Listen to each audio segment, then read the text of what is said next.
Bom, gente, eu dou bom dia de novo a todos e a todas, já estou aqui já faz um tempinho. Enfim, o que eu vou tentar fazer aqui, depois dessa exposição tão objetiva do Alexandre, que eu te congratulo, eu acho que estamos começando a avançar e poder entender alguma coisa sobre a redenção. O que eu vou falar é um estudo ainda preliminar sobre a questão do trabalho. Então, o Ray Lotor e o Gaunay, né, são ambos pessoas que escreveram no jornal, certamente não eram jornalistas profissionais, e fazem parte desse guarda-chuva ideológico que foi o A Redenção. Né? Nós chamamos o Redenção de um jornal abolicionista radical, mas não ainda entendemos o que isso significa. Temos que entender que dentro daquilo que no século XIX, que na década de 1880 em São Paulo se chamava de abolicionismo radical, não é aquilo que hoje nós entendemos como radicalismo. E que dentro desta postura radical, nós temos diferentes posições. Né? E isso nos leva à necessidade de refletirmos as diferentes vozes que estão dentro do A Redenção, porque elas, de alguma forma, são vozes limites sobre os projetos de abolição na cidade de São Paulo, na província de São Paulo, melhor dizendo, sobretudo da ligação do A Redenção com Santos, né? Santos, os abolicionistas paulistas, em conjunto com abolicionistas santistas, tinham fundado o Quilombo do Jabaquara, que também é um episódio absolutamente mistificado. Eu fiz o estudo desde a propriedade da terra do A Redenção, mapeei todos os processos que correram na justiça ao longo do período que nós achamos que existia o tal do Quilombo do Jabaquara e, na verdade, chegamos a uma situação muito diferente. Há uma certa manipulação por parte do Benjamin Fontana dos chamados quilombolas, e eu não quero entrar em detalhes sobre isso, mas apenas chamar a atenção que esse é um estudo que eu venho fazendo há um certo tempo, né? Não apenas ele, mas enfim, gostaria de ter feito uma coisa mais aprofundada. Mas a gente tem que pensar sempre nessa fratura entre os movimentos e ideias de homens livres e dos populares. E embora o Redenção, talvez ou provavelmente tenha sido o que mais se aproximou, ainda assim é uma fratura muito clara. Né? O Antônio Bento e o grupo A Redenção fala em nome dos escravos e os considera incapazes de alcançar a abolição. E quando o Antônio Bento fala, se eu tivesse 100 escravos interessados na abolição, eu faria abolição com eles, ou os guiaria para a abolição, ele está fechando os olhos às inúmeras revoltas de escravos que estão acontecendo na província com muito mais de 100 participantes. Então, obviamente que isso é parte da história daquele momento da sociedade brasileira, que está atravessada por ideias racistas, do qual o Redenção é um daqueles subscritores dessa ideia. Eles não são críticos, eles acreditam numa série de ideias racializadas a respeito da inferioridade dos negros. É claro que esse leque de ideias varia dentro do A Redenção e é necessário fazer um estudo muito aprofundado para entendermos e não partir generalizando, mas, de certo, ideias sobre a incapacidade dos escravizados de gerirem a sua própria vida é clara no A Redenção, do primeiro ao último número, e por isso precisamos tomar muito cuidado com esse jornal, porque nem nós vamos categorizá-lo como a voz da liberdade, nem vamos simplesmente descartá-lo como mais um discurso dos de um abolicionista paulista que, em sua maior parte, foi muito conservador. Então, eu vou aqui no meu texto, senão vou falar tanto que eu não vou nem chegar no texto. Então, o jornal A Redenção, assim como toda a história do movimento abolicionista paulista, ainda precisa recuperar suas fontes históricas, e A Redenção é uma parte importante disso, e mergulhar em uma cuidadosa análise de conjuntura, que torne compreensível a opção que os paulistas, e aqui vou generalizar um pouco para depois discriminar, tomaram frente ao movimento da abolição. Por um lado, sabemos que São Paulo foi uma das províncias mais ativas e militantes no âmbito dos movimentos abolicionistas nacionais.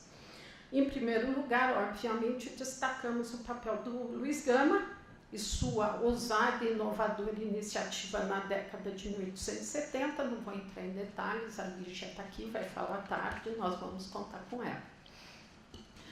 Por outro lado, no entanto, São Paulo foi o bastião do conservadorismo no país, sustentando uma das mais danosas soluções históricas ao desafio da abolição. Pois, em São Paulo, a integração dos libertos, dos chamados 13 de maio, e que depois vão ser chamados de elemento nacional, foi um dos piores, né? A agricultura paulista clamava por braços, exatamente porque sabemos que o processo de abolição em São Paulo coincidiu com a expansão do café a noroeste paulista, que exigiu a realização de investimentos de capitais volumosos, implantação de linhas férreas, dinamização dos negócios do Porto de Santos, que ainda não existe, são trapiches, mas a fundação do porto já está sendo discutida, as terras estão sendo negociadas com a família Guinle, com o crescimento e aburguesamento da cidade de São Paulo, que era uma coisinha, uma cidade modorrenta e que na década de 1870 começa a se modernizar exatamente com esses capitais do café.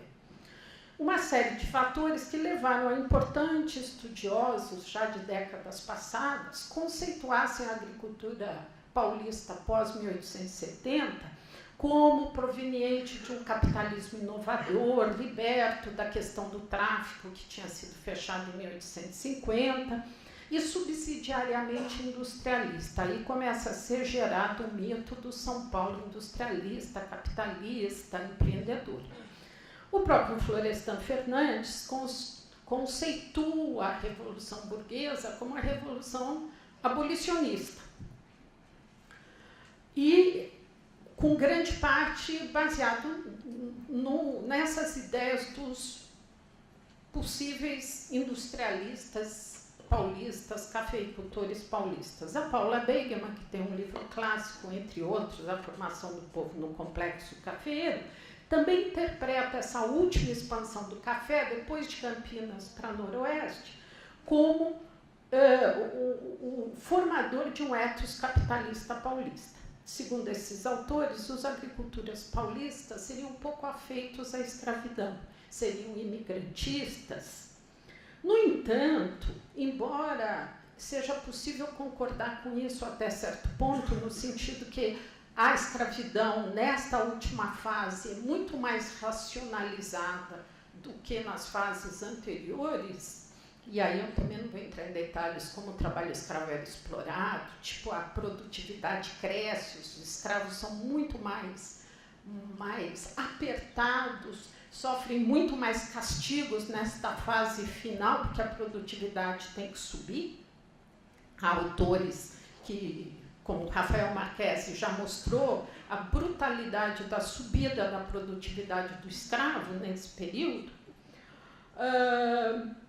Portanto, apesar dessa última fase pós-70, a cafeicultura paulista conviver com o imigrante, com o retirante da seca do Ceará de 77, com outros trabalhadores livres e libertos, os cafeicultores paulistas continuam profundamente ligados à escravidão até seus momentos finais e vão fazer uma resistência brutal à abolição. Uma questão cara aos paulistas havia sido a adesão dos fazendeiros ligados ao Partido Republicano Paulista, que já tinha se cindido em duas alas, uma mais popular abolicionista, conforme ela havia sido concebida por Luiz Gama, e que acolhia figuras de um republicanismo abolicionista mais popular, como, por exemplo, o Silva Jardim, que no Rio é visto como conservador, mas em São Paulo ele é muito avançado, e aí a gente tem que discutir também essas duas visões, que está ligado lá ao quilombo do Jabaquara, e um grupo dos fazendeiros do PRP que não querem saber de nada da abolição, e eles vão segurar até o fim, né? É neste conjuntura que o Redenção é fundado, no momento em que os escravos estão abandonando as fazendas, em massa. Né? E eu agora não tenho condições de discutir o que eu acho que também não está muito provado pelas fontes, apesar de eu ter feito a pesquisa sobre a documentação da polícia. Eu encontro indícios dos caifases, ou não sei se são canais de homens livres, procurando organizar e conscientizar escravos, mas encontro também muitas revoltas organizadas por escravos e por libertos. Portanto, eu acho que o abolicionista radical paulista, na verdade, ainda está cindido entre grupos muito populares, são os cocheiros, são os pintores de parede, os libertos, alguns imigrantes pobres, ex-escravos, até escravos. Nesse episódio que o Alexandre falou da polícia cercando a casa do Antônio Bento, está no Plano Pânico, depois você acha lá.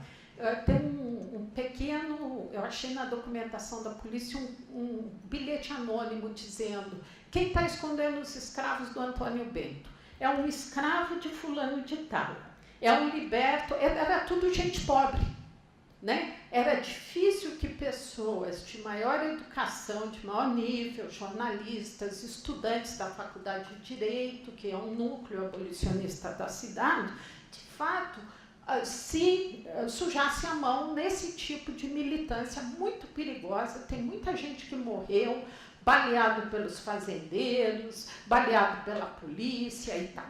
Bem, então, eu acredito que esse movimento abolicionista é um movimento de guarda-chuva, né, que tem todo mundo lá dentro, os editoriais do Antônio Bento expressam essa diversidade, e a minha questão, que eu me pergunto hoje, e quero pensar com vocês, é o problema do trabalho. Quer dizer, a abolição está para ser feita realmente em 87, tanto que os clubes de lavoura já estão aconselhando, primeiro aconselham aos senhores a dar alforria condicionada à prestação de serviço, e depois, quando eles percebem que é impossível manter os escravos porque eles estão indo embora, então se começa a aconselhar a alforria sem condição e o estabelecimento de contratos de trabalho. A Redenção é fundado exatamente no momento em que o projeto, a abolição com prestação de serviço, é o último grito. Que vai, como o jornal tem uma vida tão curta, as coisas mudam muito rápido, do número para o outro, uma semana para outra, acabou, o projeto é outro. Bem, então, esse momento em que a Redenção é fundado, e ele tem que discutir aquilo que vem à frente, que é isto que nos interessa mais. Porque queremos saber o que essa parcela, chamada abolicionismo radical, que obviamente congrega intelectuais mais de extração menos conservadora, alguns de formação anarquista e socialista, como sabemos que existiu alguma participação de anarquistas e socialistas já no movimento abolicionista, minoritário, mas existia. intelectuais, estudantes da faculdade de Direito e tal, queremos saber quais são os projetos para depois. E isso nos interessa para mapear o que vem para frente. Nesse momento, os escravos estão abandonando a fazenda, invadem cidades, tem um monte de conflito armado acontecendo, alguns linchamentos, as populações estão com medo dos escravos e muitos grupos de escravos, ou por iniciativa dos Caifás ou de outros grupos, porque eu encontrei também estrangeiros, né? Está no Plano e o Pânico, estrangeiros que vêm para o Brasil para militar, provavelmente. É difícil não conseguir rastrear, mas são pessoas, provavelmente, de movimentos internacionais. E eles armam os escravos. E alguns escravos, com a ajuda de libertos, também se armam por conta própria. Então, esses escravos que estão abandonando as fazendas, sempre tem arma de fogo, uma ou outra, né? Não é todo mundo, não é um exército. E estão saindo com as enxadas, com as foices, apavorante para as cidades, acostumadas a ver aqueles escravos sob a rédea curta dos senhores. Eles estão vagando, sem comida, com crianças, precisam de abrigo e a coisa começa a ficar, a sensação de medo é muito clara em São Paulo, que tem muito escravo fugindo. Bom, um dos casos é o do Pio, por exemplo, que era Caifás, que era um liberto, né? Um ex-escravizado de Santos, que trabalhava no Porto e que vai organizar uma retirada de escravos de Itu, Itapira, algumas cidades do Triângulo Central Paulista, área açucareira. E que na saída de 50 ou mais escravos do grupo, eles entram em conflito em Santo Amaro, chegando, porque eles iam para Jabaquara.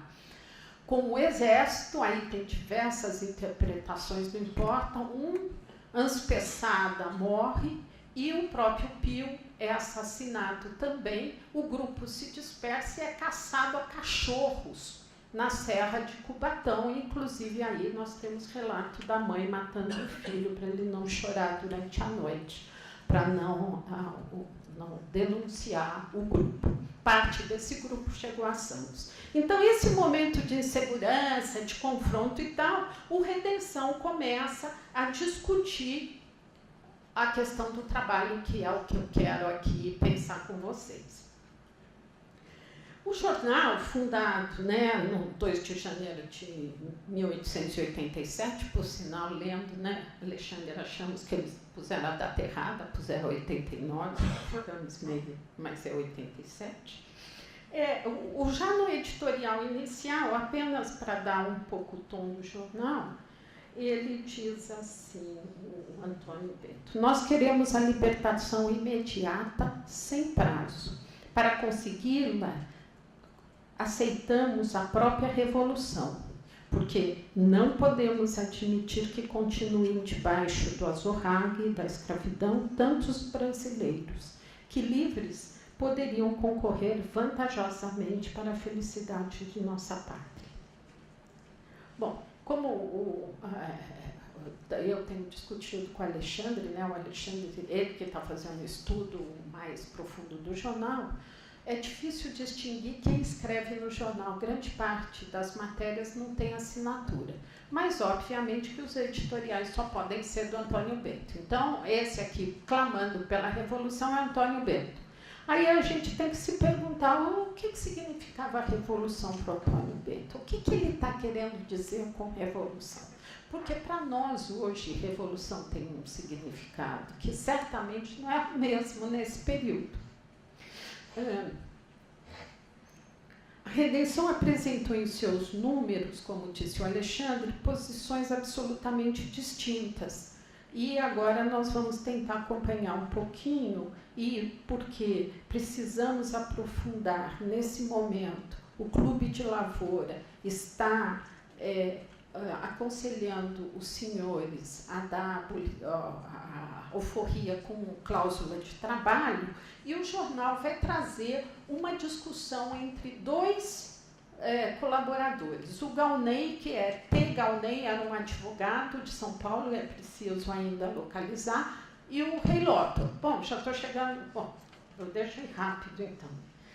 Aí, o Gaunay é quem começa, já no primeiro número, e ele diz o seguinte: na luta pujante da verdade contra o erro, queremos tomar parte. Hoje, abolicionistas de todas as gradações, de todos os matizes, abolicionistas de classe e espécies diferentes, os fazendeiros e os capitães do mato se declaram abolicionistas, porém com restrições tais que os denunciam como escravagistas hipócritas. Nós, portanto, diante deste caos de abolicionismo, devemos francamente definir nossa posição.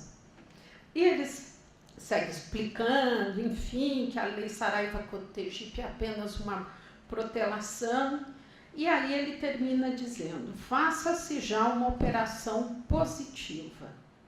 Sejam declarados livres todos os escravizados. Estabeleça-se uma lei regulando a prestação de serviço por um certo número de anos. Então, vamos compreender, esse é um projeto altamente conservador.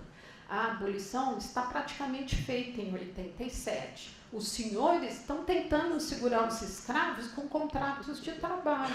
E o Gaunay está subscrevendo este projeto.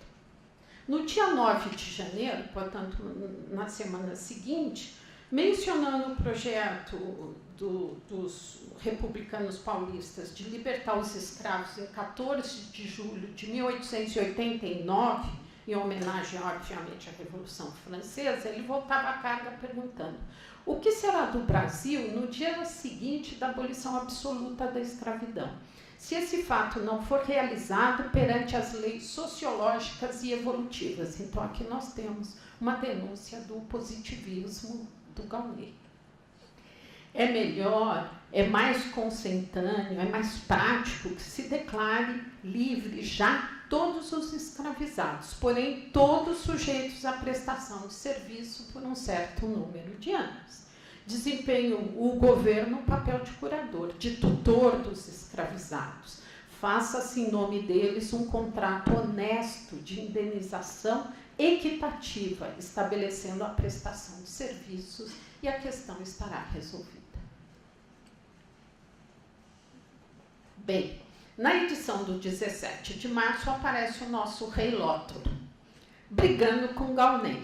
Ele confrontava o projeto de abolição com condição de trabalho por contrato por pelo menos 3 anos, argumentando as falácias das ideias do Gaunay. Dizia ele que o plano de Gaunay, na verdade, permitia que a escravidão, mesmo depois de juridicamente superada, continuasse. Isso porque os escravistas queriam realmente manter o trabalhador explorado pelo maior tempo possível, manter o controle. Neste caso, se o trabalho fosse diz o Lotter, equitativamente retribuído, então, logicamente, os libertos aceitariam estes contratos livremente, pois estes espelhariam seus interesses. No entanto, a lei obrigava o antigo escravo a aceitar a posição de cidadão contratado, abrindo assim espaço para que os ex-senhores pagassem salários mínimos e mantivessem as condições degradantes do trabalho escravo. Assim, concluía ele que o correto seria a abolição imediata, acompanhada de livre negociação entre ex-senhores e ex-escravos. O Reiloto segue as intervenções do Gaunay o tempo todo replicando, e vai até o jornal todo. Segundo ele dizia, de novo, em julho de 87, que o Lotter até reconhecia que o plano do Gaunay era melhor do que o dos fazendeiros. Mas ele diz que, aí temos uma informação importante, aceitamos esse... era bem organizado, mas que nem nós, nem a redação do A Redenção, aceitamos esses projetos como última palavra na questão do elemento servil. Então, aqui nós temos uma dica de que a maioria do Redenção não aceita. Nós queremos abolição imediata, sem indenização e sem condição alguma. O rei Lothar segue argumentando que a escravidão é um roubo, que tira de sua vítima não apenas seus bens, mas também sua possibilidade de viver com dignidade, e lança-o na ignorância. Sua argumentação vai se desenvolvendo ao longo dessa disputa com Gaunay de maneira cada vez mais eloquente e radical. Assim, nos artigos iniciais, o rei Lothar ainda era meio moderado e falava apenas em fim da escravidão e não poder deixar as pessoas serem roubadas no seu trabalho, mas mais para frente ele começa a dizer: agora queremos abolição imediata, com indenização sim, mas do espoliador, que ele que indenize o ex-escravo. E aí ele faz a frase que eu considero importante: nós abolicionistas já não nos contentamos com a abolição, queremos também a reparação. Bom, a reparação nós estamos lutando até hoje, né? Não veio. O Gaunay, por seu turno, olha, vejam como é interessante quando você lê de fato o jornal. Ele, em agosto, ele acaba aceitando os argumentos do rei Lothar e dizendo: não, de fato, eu acho que eu estava errado. Eu acho que temos que fazer a abolição imediata sem nenhum tipo de prestação de serviço. É um momento em que aquela conjuntura que era possível pensar em prestação de serviço tinha sumido. 3 meses, aquilo já era, os escravos saíram das fazendas. Né? Ninguém em sã consciência podia pensar que aquilo ainda era viável, precisava do exército para obrigar os escravos a voltar para as fazendas. Ele diz ainda que cidadão contratado era um eufemismo. Queremos abolição imediata sem indenização. E os libertos saberão exercer seu direito de procurar melhor salário e melhor tratamento. Eles têm direito à liberdade. Eu tenho que terminar, porque eu já estou estourando meu tempo, eu ia me aprofundar um pouco mais, pensar nessa questão do trabalho, porque, na verdade, o Lothar, ele não consegue pensar o que é a reparação. Temos que pensar que, nesse momento, Rebouças está falando em reforma agrária, em educação técnica, numa série de medidas que não tiveram grande penetração em São Paulo, mas o rei Lothar parece que começa a pensar nisso. Tem até uma coisa que ele fala sobre o trabalho retribuído, que eu achei interessante, que parece que ele está lendo os socialistas, mas aí ele volta atrás, mas não vai dar tempo de falar sobre isso.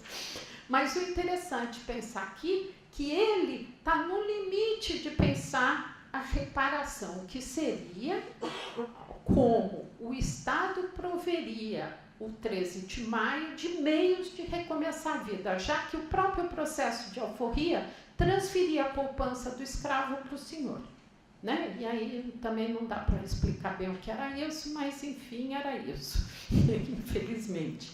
Então, mas ele não consegue avançar de uma ideia utópica e geral de reparação para nenhum projeto específico. E esse, me parece, é o limite do abolicionismo radical em São Paulo. E espero que possamos pensar mais sobre isso. Obrigada.